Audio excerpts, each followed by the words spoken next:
Good morning ಎಲ್ರಿಗೂ, ಹೇಗಿದ್ದೀರಾ? ನಾನಂತೂ ಸೂಪರ್ ಆಗಿದ್ದೇನೆ. ಹಾಗೆ ಬೆಳಿಗ್ಗೆ ಬ್ರೇಕ್ಫಾಸ್ಟಿಗೆ ಫ್ರೈಡ್ ರೈಸ್ ಮಾಡಿದ್ದೆ, ಮತ್ತು ಮೊಟ್ಟೆ ಮತ್ತು ಅದಕ್ಕೆ ಮಶ್ರೂಮ್ ವೆಜ್ ಫ್ರೈಡ್ ರೈಸ್ ಅಂತ ಹೇಳ್ಬೋದು, ಮತ್ತು ಕಾರ್ನ್ ಎಲ್ಲ ಹಾಕಿ ಸೂಪರಾಗಿತ್ತೆ ಬೆಳಿಗ್ಗೆ ಬ್ರೇಕ್ಫಾಸ್ಟಿಗೆ. ಮತ್ತು ನೋಡಿ, ಇದು ಬ್ಲೂಬೆರೀಸ್, ತುಂಬ ಒಳ್ಳೆಯದು ಹೆಲ್ತಿಗೆ ಈ ಬ್ಲೂಬೆರೀಸ್. ಮತ್ತು ಈಗ ಸೀಸನ್ ಆಗಿರಬೇಕು, ಅದಕ್ಕೋಸ್ಕರ ತುಂಬ ಬ್ಲೂಬೆರೀಸ್ ಬರುತ್ತೆ ಮಾರ್ಕೆಟಲ್ಲಿ. ಮತ್ತು ದೊಡ್ಡ ದೊಡ್ಡದು ಬ್ಲೂಬೆರೀಸ್ ತುಂಬ ಸ್ವೀಟ್ ಆಗಿರುತ್ತೆ, ಸಣ್ಣದು ಸ್ವಲ್ಪ ಹುಳಿಯಾಗಿರುತ್ತೆ. ನನಗೆ ಇದು ಬೆನ್ಸ, ನಾವು ಮಂಗಳೂರಲ್ಲಿ ಬೆನ್ಸ ಅಂತ ಹೇಳ್ತೇವೆ, ಆ ರೀತಿ ನೋಡಿದಾಗೆ ಆಗೋದು. ಇದನ್ನು ನೋಡುವಾಗ ಮಳೆಗಾಲದಲ್ಲಿ ಆಗುತ್ತೆ ಬೆನ್ಸ ಅಂತ ಹೇಳ್ತಾರೆ, ಕೊಂಕಣಿಯಲ್ಲಿ ಹೇಳೋದು ಬೆನ್ಸ ಅಂತ. ಮತ್ತು ಇದು ಜಾಸ್ತಿಯಾಗಿ ಕಾಡಲ್ಲೆಲ್ಲ ಸಿಗುತ್ತೆ ತಿನ್ನಲಿಕ್ಕೆ.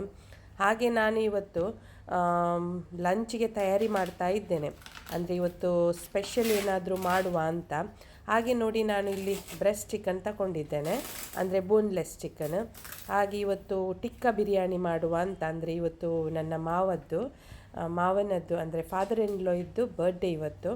ಹಾಗೆ ಒಂದು ಸ್ಪೆಷಲ್ ಆಗಿ ಟಿಕ್ಕ ಬಿರಿಯಾನಿ ಮಾಡುವ ಅಂತ ಇದ್ದೇನೆ. ಈ ಬೋನ್ಲೆಸ್ ಚಿಕನ್ ಉಂಟಲ್ಲ, ಅದು 1 ಗಂಟೆ ಹೊರಗೆ ಇಟ್ಟರೆ ಮತ್ತೆ ಅದು ಸಾಫ್ಟ್ ಆಗುತ್ತೆ, ಅದು ಸ್ವಲ್ಪ ಕಟ್ ಮಾಡಲಿಕ್ಕೆ ಕಷ್ಟ ಆಗುತ್ತೆ.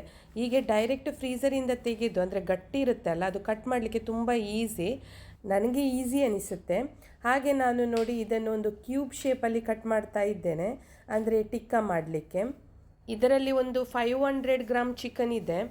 ಮತ್ತು ಇದನ್ನು ಈ ರೀತಿ ಕ್ಯೂಬ್ ಶೇಪಲ್ಲಿ ಕಟ್ ಮಾಡಿ, ಮತ್ತು ಇದನ್ನು 1 ಗಂಟೆ ನೀರಲ್ಲಿ ಹಾಕಿ ಇಡಬೇಕು, ಮತ್ತು ಸಾಫ್ಟ್ ಆಗುತ್ತೆ ಚಿಕನ್. ಈಗ ನೋಡಿ, ಇದಕ್ಕೆಲ್ಲ ಮಸಾಲ ಹಾಕ್ತಾ ಇದ್ದೇನೆ.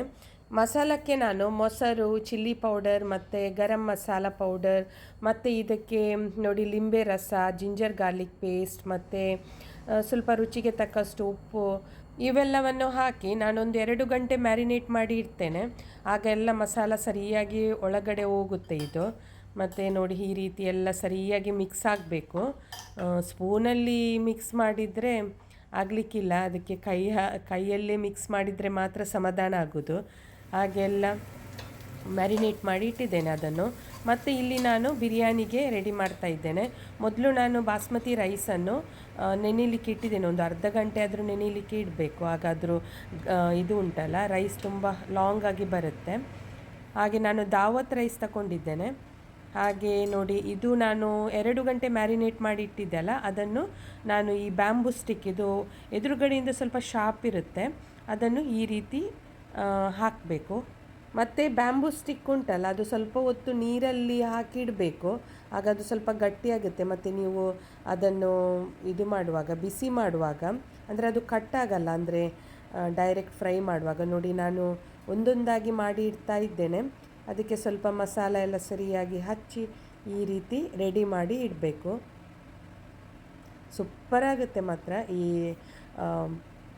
ಚಿಕನ್ ಟಿಕ್ಕ ಉಂಟಲ್ಲ, ನಿಮಗೆ ಸ್ಟಾರ್ಟರ್ ಜೊತೆನೂ ಮತ್ತು ಬಿರಿಯಾನಿ ಜೊತೆನೂ ಮಾಡಿ ಸರ್ವ್ ಮಾಡ್ಬೋದು. ನೋಡಿ, ಎಲ್ಲ ಸ್ಟಿಕ್ಕನ್ನು ಈ ರೀತಿ ರೆಡಿ ಮಾಡಿ ಇಟ್ಟಿದ್ದೇನೆ. ಇಲ್ಲಿ ನಾನು ಇದು ಫ್ರೈಯಿಂಗ್ ಪ್ಯಾನಲ್ಲಿ ನಾನು ಫ್ರೈ ಮಾಡ್ತಾ ಇಲ್ಲ, ಇದನ್ನು ನಾನು ಏರ್ ಫ್ರೈಯರಲ್ಲಿ ಫ್ರೈ ಮಾಡ್ತಾ ಇದ್ದೇನೆ. ನೋಡ್ಬೋದು, ಆಯಿಲ್ ಎಂತ ಆಗ್ತಾ ಇಲ್ಲ ಇದಕ್ಕೆ, ಹೀಗೇ ಜಸ್ಟ್ ಫ್ರೈ ಮಾಡ್ತಾ ಇದ್ದೇನೆ. ಇದು ಬಾಸ್ಕೆಟಲ್ಲಿ ಒಂದೊಂದಾಗಿ ಇಡ್ತಾ ಇದ್ದೇನೆ. ನೋಡಿ, ಇದರಲ್ಲಿ ನಾನು 3 ಮಾತ್ರ ಇಡ್ಬೋದು, ಇನ್ನೊಂದು ಮೇಲ್ಗಡೆಯಿಂದ ಇಟ್ಟರೆ ಅದಕ್ಕೆ ಸ್ಟಿಕ್ ಆಗುತ್ತೆ. ಹಾಗೆ ನಾನು ಇನ್ನೊಮ್ಮೆ ನೆಕ್ಸ್ಟ್ ಟೈಮ್ ಫ್ರೈ ಮಾಡ್ತೀನಿ. ಹಾಗೆ ಇಲ್ಲಿ ಬಿರಿಯಾನಿ ಕೂಡ ನೋಡಿ ರೆಡಿ ಆಯಿತು. ಹಾಗೆ ಏರ್ ಫ್ರೈಯರ್ ಇದ್ದರೆ ತುಂಬ ಒಳ್ಳೆಯದು, ಅಂದರೆ ಒಂದು ಕಡೆಯಿಂದ ಅದು ಫ್ರೈ ಆಗುತ್ತೆ, ಇನ್ನೊಂದು ಕಡೆಯಿಂದ ನೋಡಿ ರೈಸ್ ಕೂಡ ರೆಡಿ ಆಗುತ್ತೆ ಬಿರಿಯಾನಿ. ಮತ್ತು ಅದಕ್ಕೆ ಆಯಿಲೆಲ್ಲ ಕೆಲವರು ತುಂಬ ಹೆಲ್ತ್ ಕಾನ್ಷಿಯಸ್ ಇರುತ್ತಾರೆ, ಅಂದರೆ ಜಾಸ್ತಿ ಆಯಿಲೆಲ್ಲ ಯೂಸ್ ಮಾಡಲ್ಲ, ಅಂಥವರಿಗೆಲ್ಲ ಈ ಏರ್ ಫ್ರೈಯರ್ ತುಂಬ ಬೆಸ್ಟ್ ಅಂತ ಹೇಳ್ಬೋದು. ಏರ್ ಫ್ರೈಯರ್ ಇಲ್ಲದಿದ್ದರೆ ನಿಮಗೆ ಸ್ವಲ್ಪ ಕಾವಲಿಯಲ್ಲಿ ಫ್ರೈಯಿಂಗ್ ಪ್ಯಾನಲ್ಲಿ ಎಣ್ಣೆ ಹಾಕಿ ಅದನ್ನು ಫ್ರೈ ಮಾಡ್ಬೋದು. ನೋಡಿ, ನಂದು ಬಿರಿಯಾನಿ ರೈಸ್ ರೆಡಿ ಆಯಿತು. ನೋಡಿ, ಉದುರಾಗಿ ಒಳ್ಳೆಯಾಗಿ ಬಂದಿದೆ. ಇಲ್ಲಿ ನಾನು ಬಿರಿಯಾನಿ ಎಸೆನ್ಸ್ ಅಂತ ಸಿಗುತ್ತೆ, ಅದನ್ನು ನಾನು ಹಾಕ್ತಾ ಇದ್ದೇನೆ, ಒಂದು ಸ್ವಲ್ಪ ಚಿಟಿಕೆಯಷ್ಟು ಹಾಕಬೇಕು. ಮತ್ತು ಇಲ್ಲಿ ಆ ಚಿಕನ್ ಟಿಕ್ಕ ಉಂಟಲ್ಲ, ಅದು ಏರ್ ಫ್ರೈಯರಲ್ಲಿ ರೆಡಿಯಾಗಿದೆ. ಇದನ್ನು ಸ್ವಲ್ಪ ಹೊರಗಡೆಯಿಂದ ಅದು ಬ್ಲ್ಯಾಕಿಶ್ ಬರುತ್ತೆ ಅಲ್ಲ, ಅದಕ್ಕೋಸ್ಕರ ನಾನು ಗ್ಯಾಸಲ್ಲಿ ಆ ರೀತಿ ಫ್ರೈ ಮಾಡ್ತಾ ಇದ್ದೇನೆ, ಅಂದರೆ ಅದು ನೋಡಲಿಕ್ಕೆ ಕೂಡ ಚೆಂದ ಕಾಣುತ್ತೆ. ಮತ್ತು ನೋಡಿ, ಈ ರೀತಿ ಆಗುತ್ತೆ, ತುಂಬ ಟೇಸ್ಟಿಯಾಗಿ ಬರುತ್ತೆ. ಹಾಗೆ ಚಿಕನ್ ಟಿಕ್ಕ ಅಂತೂ ರೆಡಿ ಆಯಿತು. ಈಗ ಅದು ಬಿರಿಯಾನಿ ರೈಸ್ ಕೂಡ ರೆಡಿಯಾಗಿದೆ ಅಲ್ಲಿ. ನೋಡಿ ಯಾವ ರೀತಿ ಬಂದಿದೆ, ಸೂಪರಾಗಿ ಬಂದಿದೆ ಚಿಕನ್ ಟಿಕ್ಕಾ. ನಿಮಗೆ ಈ ರೀತಿಯೂ ಸರ್ವ್ ಮಾಡ್ಬೋದು, ಅಂದರೆ ಸ್ಟಾರ್ಟರ್ಸಿಗೆ. ಇಲ್ಲದ್ರೆ ಈ ಬಿರಿಯಾನಿ ಜೊತೆ ನೋಡಿ ನಾನು ಈ ಎಸೆನ್ಸ್ ಹಾಕಿದೆ ಅಲ್ಲ, ಬಿರಿಯಾನಿ ಎಸೆನ್ಸ್, ಅದು ಸ್ವಲ್ಪ ಹಾಕಲಿಕ್ಕೆ ಒಳ್ಳೆ ಫ್ಲೇವರ್ ಕೊಡುತ್ತೆ, ಮತ್ತು ಬಿರಿಯಾನಿ ಅಂತೂ ಸೂಪರಾಗಿ ಬರುತ್ತೆ ಆಯಿತಾ. ನಮಗೆ ಇದು ದುಬೈಯಲ್ಲಿ ಸಿಗುತ್ತೆ ಈ ಬಿರಿಯಾನಿ ಎಸೆನ್ಸ್. ನನಗೆ ಇಂಡಿಯಾದಲ್ಲಿ ಗೊತ್ತಿಲ್ಲ ಸಿಗುತ್ತಾ ಇಲ್ವಾ ಅಂತ. ಹಾಗೆ ನಂದು ಚಿಕನ್ ಟಿಕ್ಕಾ ರೆಡಿಯಾಗಿದೆ. ಇಲ್ಲಿ ನಾನು ರೈಸ್ ಜೊತೆ ಇಡ್ತಾ ಇದ್ದೇನೆ. ನೋಡಿ ಯಾವ ರೀತಿ ಬಂದಿದೆ ಬಿರಿಯಾನಿ ಮತ್ತು ಚಿಕನ್ ಟಿಕ್ಕಾ, ಸೂಪರಾಗಿದೆ. ಇದನ್ನು ನಾನು ಗಾರ್ನಿಷಿಂಗ್ ಮಾಡ್ತಾ ಇದ್ದೇನೆ. ಗಾರ್ನಿಷಿಂಗಿಗೆ ನಾನು ಕೊರಿಯಂಡರ್ ಲೀವ್ಸ್, ಸ್ವಲ್ಪ ಕೊತ್ತಂಬರಿ ಸೊಪ್ಪನ್ನು ಹಾಕ್ತಾ ಇದ್ದೇನೆ. ನಿಮಗೆ ಬೇಕಾದರೆ ಇದರಲ್ಲಿ ಫ್ರೈಡ್ ಆನಿಯನ್ ಕೂಡ ಹಾಕ್ಬೋದು, ನನ್ನ ಹತ್ರ ಇಲ್ಲ. ಹಾಗೆ ನಾನು ಈ ರೀತಿ ಗಾರ್ನಿಷಿಂಗ್ ಮಾಡ್ತಾ ಇದ್ದೇನೆ. ಮತ್ತು ಇದಕ್ಕೆ ನಾನು ರೆಸಿನ್ಸ್ ಉಂಟಲ್ಲ, ಅಂದರೆ ಒಣ ದ್ರಾಕ್ಷಿ, ಅದನ್ನು ತುಪ್ಪದಲ್ಲಿ ಸ್ವಲ್ಪ ನಾನು ಫ್ರೈ ಮಾಡಿದ್ದೆ, ಅದು ಕೂಡ ಇದರ ಮೇಲ್ಗಡೆ ಹಾಕ್ತಾ ಇದ್ದೇನೆ. ನಿಮಗೆ ಬೇಕಾದರೆ ಗೇರು ಬೀಜ ಕೂಡ, ಕ್ಯಾಶ್ಯೂ ನಟ್ ಕೂಡ ಹಾಕ್ಬೋದು. ತುಂಬ ಸೂಪರಾಗುತ್ತೆ ಬಿರಿಯಾನಿ. ನೋಡಿ ಯಾವ ರೀತಿ ಬಂದಿದೆ ಅಂದರೆ ಸೂಪರಾಗಿ ಬಂದಿದೆ. ಹಾಗೆ ನೀವು ಕೂಡ ಮಾಡಿ ಈ ರೀತಿಯ ಟಿಕ್ಕಾ ಬಿರಿಯಾನಿ. ನೋಡಿ ಇದನ್ನು ನಾನು ಈ ಬ್ಯಾಂಬೂ ಸ್ಟಿಕ್ಕಿಂದ ತೆಗಿತಾ ಇದ್ದೇನೆ, ಅಂದರೆ ಮಕ್ಕಳಿಗೆಲ್ಲ ಡೈರೆಕ್ಟ್ ಈ ರೀತಿ ತಿನ್ನಲಿಕ್ಕೆ ಕಷ್ಟ ಆಗುತ್ತೆ. ಹಾಗೆ ನಾನು ಈ ರೀತಿ ಸಪ್ರೇಟ್ ಮಾಡ್ತಾ ಇದ್ದೇನೆ. ನೋಡಿ ಯಾವ ರೀತಿ ಬಂದಿದೆ, ಈಸಿಯಾಗಿ ಬರುತ್ತೆ. ಟೆಂಡರ್ ಜ್ಯೂಸಿಯಾದ ಟಿಕ್ಕಾ ಚಿಕನ್ ರೆಡಿಯಾಗಿದೆ. ಏರ್ ಫ್ರೈಯರಲ್ಲಿ ಮಾಡುವಾಗ 180 ಟೆಂಪ್ರೇಚರ್ ಇಡಬೇಕು, ಮತ್ತು ಒಂದು 10 ಮಿನಿಟ್ಸ್ ಆದರೂ ಇದನ್ನು ಕುಕ್ ಮಾಡಬೇಕು. ಮತ್ತು ಈ ಚಿಕನ್ ತುಂಬ ಟೆಂಡರ್ ಆಗಿರೋದ್ರಿಂದ ಫಾಸ್ಟ್ ಇದು ಕುಕ್ ಆಗುತ್ತೆ ಒಳಗಡೆಯಿಂದ. ಹಾಗೆ ನೋಡಿ ಈ ರೀತಿ ನಾನು ಎಲ್ಲ ಸಪ್ರೇಟ್ ಮಾಡ್ತಾ ಇದ್ದೇನೆ. ಮತ್ತು ಈ ಬಿರಿಯಾನಿ ಜೊತೆ ಇದನ್ನು ಮಿಕ್ಸ್ ಮಾಡಿದರೆ ಆಯಿತು. ಈ ಚಿಕನ್ ಪೀಸಸ್ ಉಂಟಲ್ಲ, ಟಿಕ್ಕಾ ಉಂಟಲ್ಲ, ಅದನ್ನು ಸೂಪರಾದ ಚಿಕನ್ ಟಿಕ್ಕಾ ಬಿರಿಯಾನಿ ರೆಡಿ ಆಗುತ್ತೆ. ಹಾಗೆ ಇದರ ಜೊತೆ ರೈತನೂ ಮಾಡಿದ್ದೆ. ಮನೆಯವರಿಗೆಲ್ಲ ಇಷ್ಟ ಆಯಿತು ಈ ಬಿರಿಯಾನಿ. ನೀವು ಕೂಡ ಒಮ್ಮೆ ಟ್ರೈ ಮಾಡಿ. ಹಾಗೆ ನಾವು ಸಂಜೆ ಹೋಗ್ತಾ ಇದ್ದೇವೆ ಹೊರಗಡೆ ಡಿನ್ನರಿಗೆ.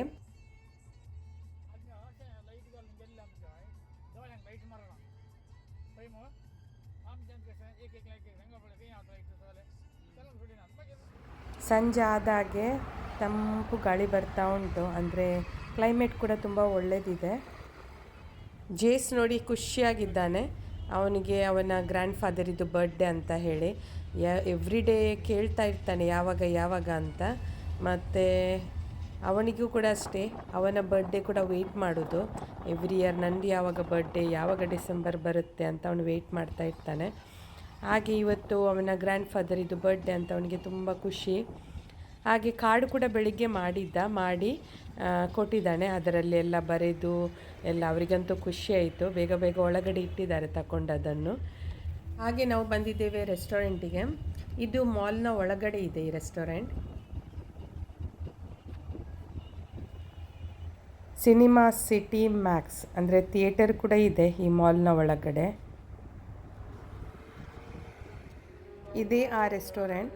ನಾವು ಒಳಗಡೆ ಹೋಗ್ತಾ ಇದ್ದೇವೆ. ಹೊರಗಡೆ ವಾಟರ್ ಫೌಂಟೇನ್ ಇದೆ, ನೋಡ್ಲಿಕ್ಕೆ ಕೂಡ ತುಂಬ ಚೆಂದ ಇದೆ.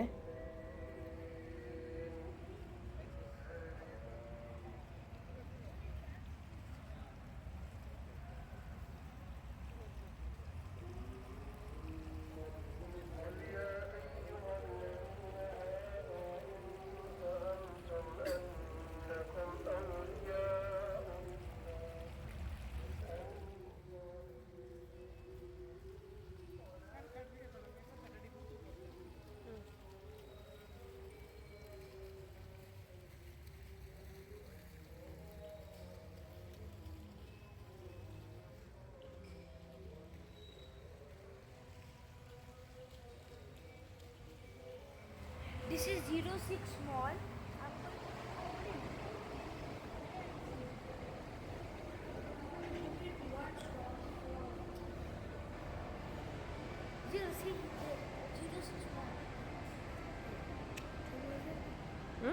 Look, 061. Okay. Oh, mall name is 06 Mall. 6 for the best. ನಾವು ಬಂದಿದ್ದೇವೆ 06 ಮಾಲಿಗೆ. ಇದು ಶಾರ್ಜಾದಲ್ಲಿದೆ.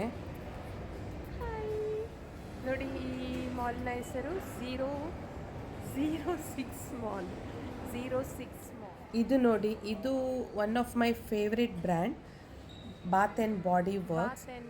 ತುಂಬ ಒಳ್ಳೆದಿದೆ. ಇವ್ರದ್ದು ಮಾಯಿಶ್ಚರೈಸರ್ ಮತ್ತು ಕ್ರೀಮ್ ಎಲ್ಲ ಉಂಟಲ್ಲ, ಬಾಡಿ ಮಿಸ್ಟ್ ಎಲ್ಲ ತುಂಬ ಮೈಲ್ಡ್ ಮತ್ತು ತುಂಬ ಒಳ್ಳೆದಿದೆ.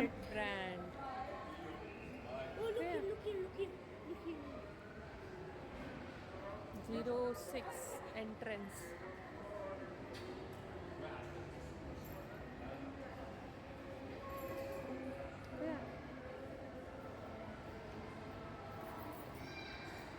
ಇವತ್ತು ಮಾಲ್ ತುಂಬ ಖಾಲಿ ಇದೆ, ಅಷ್ಟೇನು ರಶ್ ಇಲ್ಲ.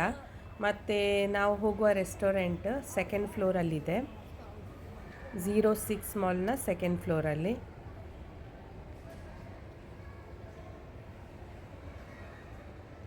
I'm very scared. I'm running for my dear life.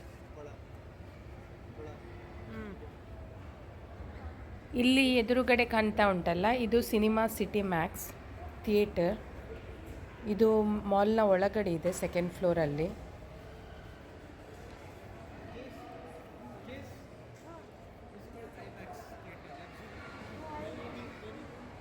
ಇದೇ ಈ ರೆಸ್ಟೋರೆಂಟ್ ಹೆಸರು, ಇಂಡಿಯಾ ಪ್ಯಾಲೇಸ್ ರೆಸ್ಟೋರೆಂಟ್.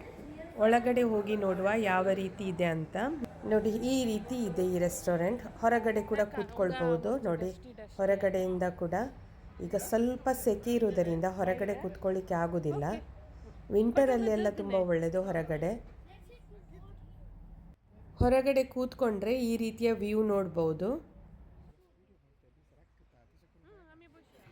ನಾವು ಒಳಗಡೆ ಕೂತ್ಕೊಂಡ್ವಿ, ಯಾಕೆಂದರೆ ಹೊರಗಡೆ ಸ್ವಲ್ಪ ಸೆಕೆ ಇದೆ, ಅದಕ್ಕೋಸ್ಕರ.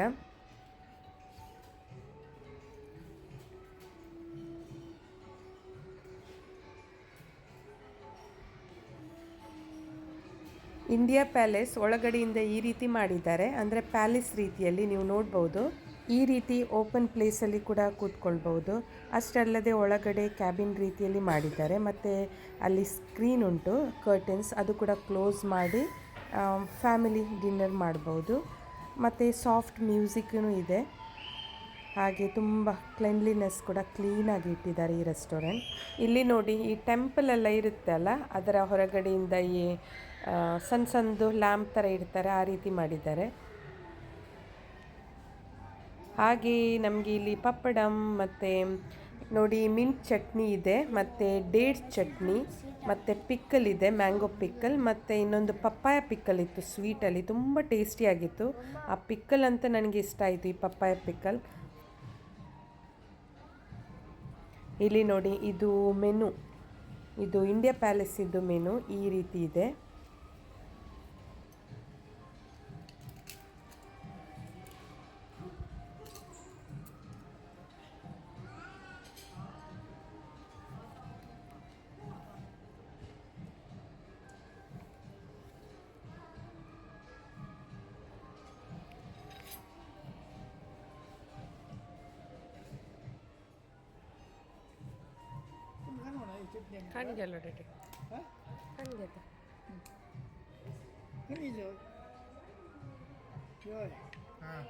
ನೋಡಿ, ಇದೇ ಆ ಪಪ್ಪಾಯ ಪಿಕ್ಕಲ್, ತುಂಬ ಸ್ವೀಟಾಗಿ ಟೇಸ್ಟಿಯಾಗಿ ಇತ್ತು.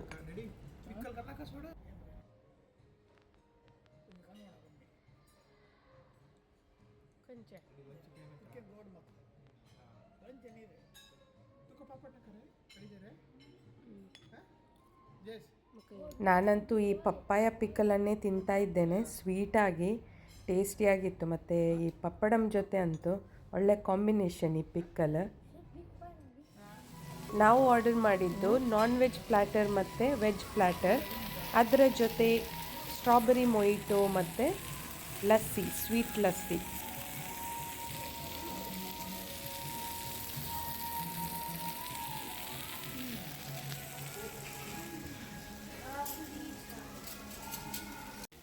ನಾನ್ ವೆಜ್ ಪ್ಲ್ಯಾಟರಲ್ಲಿತ್ತು prawns, mutton shish kebab, hariyali chicken, malai chicken, ಅದರ ಜೊತೆ ಮಿಂಟ್ ಚಟ್ನಿ ಮತ್ತು ಸ್ಯಾಲಡ್ ಇತ್ತು.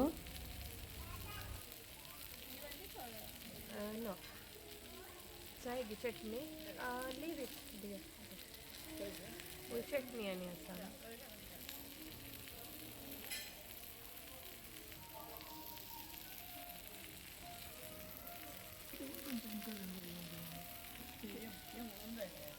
ಇದು ಸ್ವೀಟ್ ಲಸ್ಸಿ ಅಷ್ಟೇನು ಓಕೆ ಓಕೆ ಅಂತ ಹೇಳ್ಬೋದು. ಅಂದರೆ ಇದು ಅಂತೂ ತುಂಬ ಒಳ್ಳೆಯದಿತ್ತು ಮೊಯಿಟೋ.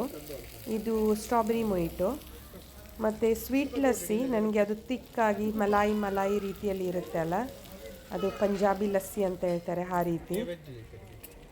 ಮತ್ತು ಇಲ್ಲಿ ವೆಜ್ ಪ್ಲಾಟರಲ್ಲಿ beetroot kebab, cheese mushroom, paneer tikka ಮತ್ತು cheese potato, spinach cutlet. Cheese mushroom ಅಂತೂ ಯಮ್ಮಿ ಆಗಿತ್ತು, ತುಂಬ ಟೇಸ್ಟಿ. ಫುಲ್ ಚೀಸ್ ಫಿಲ್ ಮಾಡಿ ಮಶ್ರೂಮ್ ಕೊಟ್ಟಿದ್ದಾರೆ, ತುಂಬ ಟೇಸ್ಟಿಯಾಗಿತ್ತು.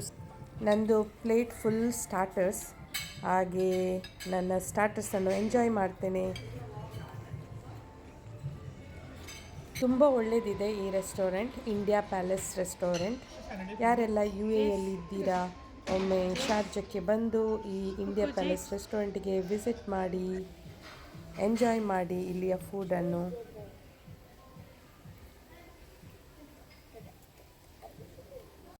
ಇದು ಇನ್ನೊಂದು ರೀತಿಯ ಚಿಕನ್. ಎಲ್ಲ ಅವರು ಸಿಸ್ಲರ್ ಯಾವ ರೀತಿ ಸರ್ವ್ ಮಾಡ್ತಾರೆ ಅದೇ ರೀತಿ ಮಾಡ್ತಾ ಇದ್ದಾರೆ. ಅಂದರೆ ಬಿಸಿ ಬಿಸಿ ತಿನ್ನಲಿಕ್ಕೆ ಕೂಡ ಸೂಪರ್ ಆಗುತ್ತೆ. ಅಂದರೆ ಎಸಿಗೆ ಮತ್ತು ಅದು ಕೋಲ್ಡ್ ಆಗುತ್ತೆ, ಅದಕ್ಕೋಸ್ಕರ ಆಗಿರಬೇಕು ಅವರು ಈ ರೀತಿ ಸಿಸ್ಲರ್ ಯಾವ ರೀತಿ ಸರ್ವ್ ಮಾಡ್ತಾರೆ ನೋಡಿ ಅದೇ ರೀತಿ ಸರ್ವ್ ಮಾಡ್ತಾಯಿದ್ರು. ಫುಡ್ ಅಂತೂ ಸೂಪರ್ ಆಗಿತ್ತು. ಮತ್ತು ಇದು ಬಟರ್ ನಾನ್ ಮತ್ತು ಚಿಕನ್ ಮೊಗಲಾಯ್ ಸಮಥಿಂಗ್ ಆ ರೀತಿ ಇತ್ತು. ಫುಡ್ ಅಂತೂ ಯಮ್ಮಿ ಆಗಿತ್ತು.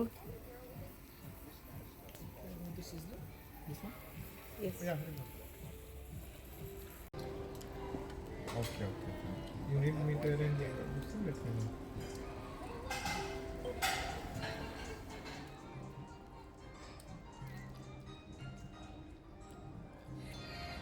Happy birthday to you. Happy birthday to you. Happy birthday dear John Papa. Happy birthday. Jadi kawita ke Atlantis. Happy birthday to you. Birthday.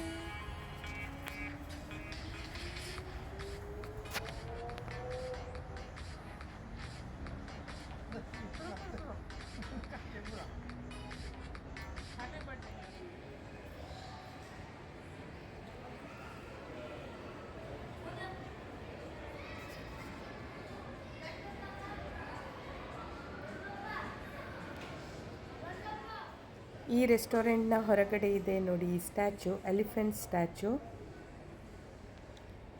ಅಷ್ಟೇ ಅಲ್ಲದೆ ನೋಡಿ ಇಲ್ಲಿ ಹೂವು ಕೂಡ ಇಟ್ಟಿದ್ದಾರೆ.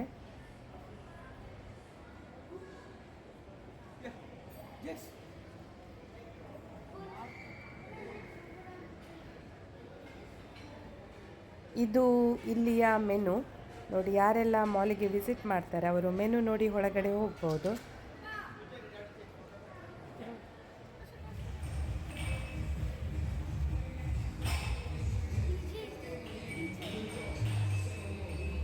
ಇಲ್ಲಿ DJ ಇದೆ. ಹಾಗೆ ಇಲ್ಲಿ ಶೂಟ್ ಮಾಡಿದರೆ ನನ್ನ ವಿಡಿಯೋಕ್ಕೆ ಕಾಪಿರೈಟ್ ಬರ್ತದೆ ಅಂತ ನಾನು ಬೇಗ ಹೊರಗಡೆ ಬಂದೆ.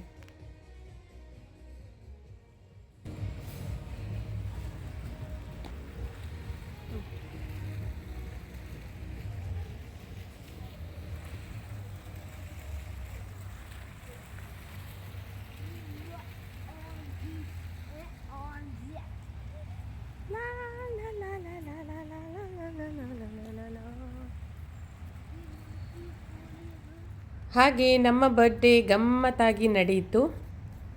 ಹಾಗೆ ನಿಮಗೆ ನನ್ನ ಈ ವ್ಲಾಗ್ ಹೇಗನಿಸಿತು ಅಂತ ಕಮೆಂಟ್ ಮಾಡಿ ತಿಳಿಸಿ. ಇಷ್ಟ ಆದರೆ ಒಂದು ಲೈಕ್ ಕೊಡಿ, ಶೇರ್ ಮಾಡಿ, ಸಬ್ಸ್ಕ್ರೈಬ್ ಮಾಡಿ. ಇಲ್ಲಿ ಎದುರುಗಡೆ ಕಾಣ್ತಾ ಉಂಟಲ್ಲ, ಇದು ಶಾರ್ಜಾ ಏರ್ಪೋರ್ಟ್ ನೋಡಿ, ತುಂಬ ದೊಡ್ಡದಾಗಿದೆ ಏರ್ಪೋರ್ಟ್. ಹಾಗೆ ನನ್ನ ವ್ಲಾಗನ್ನು ಎಂಡ್ ಮಾಡ್ತೇನೆ. Bye take care, good night.